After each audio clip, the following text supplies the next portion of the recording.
morning, everyone. I am here to do your reading from May 3rd to May 10th. And I have posted a very cute and enjoyable May Day special card reading with the fairies that I did, my fairy deck, for May 1st. Today is May 3rd, but I don't think that makes the reading redundant in any way. So do check it out. It was very enjoyable. I did the card pull at one of the fairy hours, which was I did dusk, and it was really enjoyable and a little magical. So I'm here today to do a reading, May 3rd to the 10th, and it being the beginning of summer, I just released my summer scent collection, and I will be doing an Arabesque Aromas video as well today. So feel free to check that out on my other YouTube channel. And you can read all about my summer creations, and there's a little bit more to come. I'll be talking about that on my other channel in a little while. So here we go. I hope everyone had a wonderful weekend and a wonderful May Day and full moon. It was quite a full moon. And I've got the Aquarian Tarot here and my beloved Rebecca Campbell Rose deck. So I'm just going to pick a few cards for the week ahead.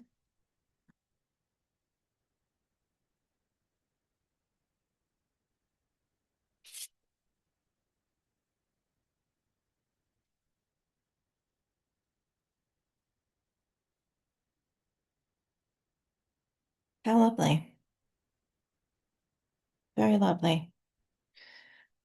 Okay, so we started off with the Hermit. And since these are weekly readings, I'm going to read the Hermit. Beautiful colors on this card. I'm reading the Hermit as with shining, holding up his shining lantern. I'm interpreting this as processing from that really powerful full moon in Scorpio that just happened on May Day. Shining a light, maybe along with that reflective light of the moon, on new realizations, new wisdoms, new understandings, seeing new things, seeing deeper and integrating that. Scorpio is, it's pretty intense, deep, watery energy. And our wise hermit here is kind of mulling this over and looking at things in a new light. It's also the card of the Virgo. That's me. But Virgos are very analytic and they're very detail oriented and they like to, I know it's a generalization, but we hone in on things and we chew on things. And that's kind of why we're also associated with digestion. So it could be that this hermit here is processing or digesting something, analyzing something in kind of a very Virgo way. And then the point of that for him would be he's going to turn it into greater wisdom.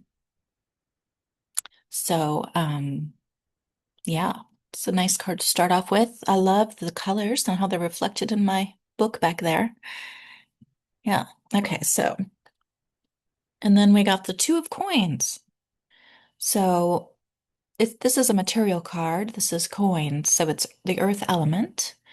But I always think of this as a rebalancing.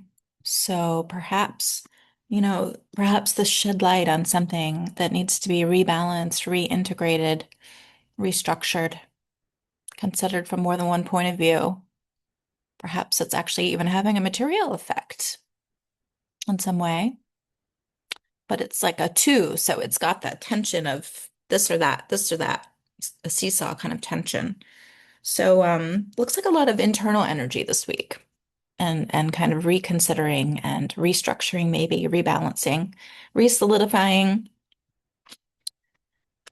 But then my God, speaking of Virgos, I always think of this as the Virgo's garden.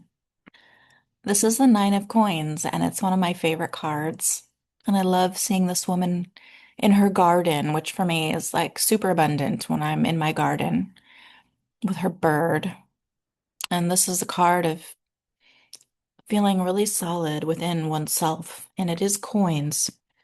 So perhaps someone is making a decision that will lead to, a greater space of abundance, security, delight. I think of this card as a card of delight. It's a nine, the nine of pentacles, but I always think of it as a little bit Venusian. It's one of my very favorite cards. Delight, a little bit of luxury, a little bit of security, and just beauty and like the good life, you know? I mean, it's a peacock there, you know, and she's wearing beautiful colors, purple and burgundy, my favorites. And there's a tree. I mean, it's just a card of harmony and beauty, really. So taking these gleanings and kind of maybe chewing on them, digesting them, and either making a decision or some kind of move that takes you in this direction. So that's what I would say about these tarot cards. And then just for good measure, I pulled one more and I got the world.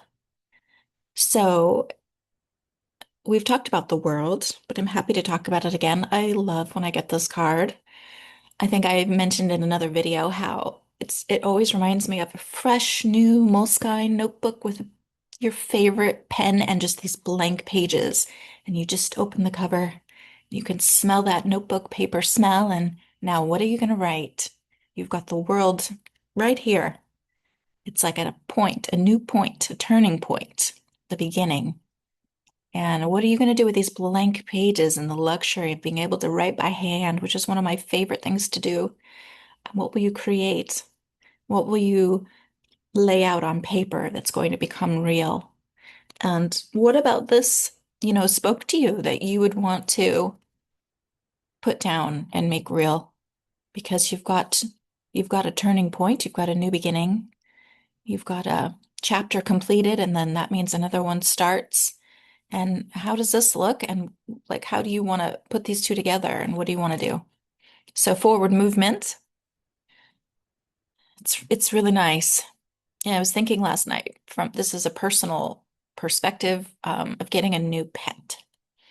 And I had some talks with very dear friends about how catless I felt. And I don't even know myself without an animal. I've always had an animal my whole life. And I kind of made a decision last night. I'm going to get a new one. I'm ready. It's been, 2 months without my beloved Winifred, who passed, and the other two passed before her. But for me, I don't really feel this way, I'm realizing, without an animal.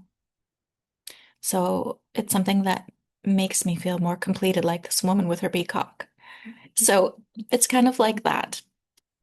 What is this for you? We're moving into this energy this week. Regardless of what's going on in the outside world, this is what you're being asked to focus on. So, and then I have the rose deck here, and I thought I'd pick from my beautiful rose deck for May Day a few cards. And I do think the May Day reading that I did would probably also complement this reading nicely. So, yeah, you can still check it out. I think it's still useful. I hope it's useful. It was very fun to do. Okay. Let's see, I might need my glasses to see the text on this one.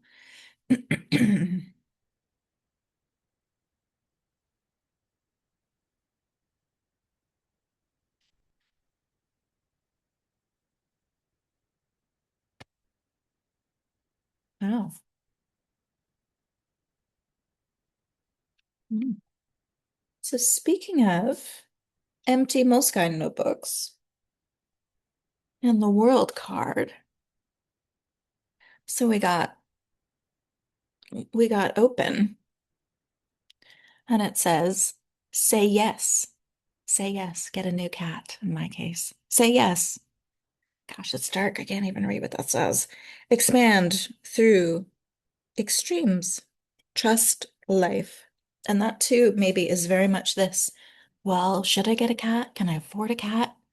But it's good for, you know, one's well-being. It's calming, it's relaxing. You're helping an animal. You're bringing beauty into your life, back and forth. So this kind of answers the back and forth and the decision making and you know, however it affects your material life. It says, trust life, say yes, open. So it's kind of dark.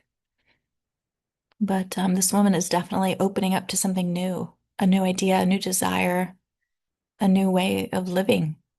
She's opening like a rose. So that's nice. And also that matches this beautiful energy too.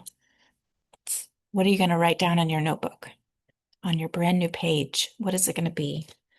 So, and that's funny because the extremes expand through extremes again. Like this is, pretty one or two, black or white. Will you, won't you? So it kind of answers that very nicely. Okay. And then we got, again, that blank Moleskine page. This card says the fertile void. And it's hard to read. Um, Inner winter, rest, patience, prophecy, secret beginnings. So this is very like hermity almost, mulling kind of ideas over that are maybe under the dirt in your mind, your consciousness, and about to pop up. You're about to see that green, and that's very Mayday in essence too. But maybe something's been growing here for a little while and it's about to, push through the soil and you're going to see that green and you're going to know that's correct for you. So, yeah, the fertile void. And you see it is very dark. Very much, I think of it as being underground in a way. And it's in that prima materia place and it's gonna pop up. And then the last one, it's called the return. It's more beautiful blooming. Let's see what this says. It says a new story. So that's what you write in your new Moleskine. A new story. You decide. Alignment. It is coming together. So wow. It's really gorgeous energy for May Day, and it's very aligned with the season and the time of year. And I would love to hear how it relates to you in your life. And I hope that it's brought you something to think about. And yeah, I hope you all have a really lovely week. Um, as far as booking readings, I'm a little booked for May. I also have a vacation coming up. Memorial Day weekend, I will be taking off like 5 days during that time frame. And so I maybe have like one slot for a reading in May if we can schedule it carefully. Otherwise, I'm really scheduling for June. I've got some private projects I'm working on for a client. And yeah, I kind of have a lot happening in May. So I'm kind of looking more towards June, but you can email me if you're trying for May and we could see if we can make it happen. And as far as aromatics, I won't be shipping that last week in May either. I'm taking an actual summer holiday. So yeah, I do have a perfume subscription. I'm getting tongue-tied. I have a perfume subscription and it ships seasonally. So the summer subscription is about to go out to clients. If you are interested in getting 4 quarterly packages, one per season, as how I release my perfumes, there still is time to sign up. The summer samples go out at the end of May, or sorry, the end of the week, this week in May. So if you wanted to be a subscriber, then you would get spring and summer together and they go out this week. So you can check out my website for that. And then I'm doing a private sacred wheel gathering for members. I do those seasonally. There's 4 a year. Spring has been done on February 1st. And then our summer gathering, where I talk about summer foods, summer plant folklore, summer recipes, summer scents, summer things, ways that I mark the seasons. Um, I've always done this. I eat this way too. I plant this way. I smell this way. I wear perfume this way. And I'm just learning, like, I think it's because I'm neurodivergent and I really like my patterns and my rhythms. And I chose a long time ago to cycle with the seasons. And that is how I release my perfumes. If you know Arabesque, you know that about me. It's a very beautiful way that I ground myself, that I enjoy my senses, um, that I work with my plants, and that I create meaning in my life. And apparently I've had some wonderful memberships and gatherings, and other people find meaning in it too. And I'm so happy that my creations and my aromatics and my work with plants is meaningful to other people. I'm really lucky in that regard, and it's an honor. So we're doing a little something May 9th. And if you go to my page, I'll put the links. You'll see the sacred wheel, and you can join for that. And then when you join for summer, I'll send you spring. And then you can also join us for fall and for winter. It's $20 a meeting. It doesn't cost very much. And I've always had a very nice community of people. It does feel a little odd not to have a cat joining me, but I think maybe for fall and winter there will be a new cat. So I already feel better. Yeah.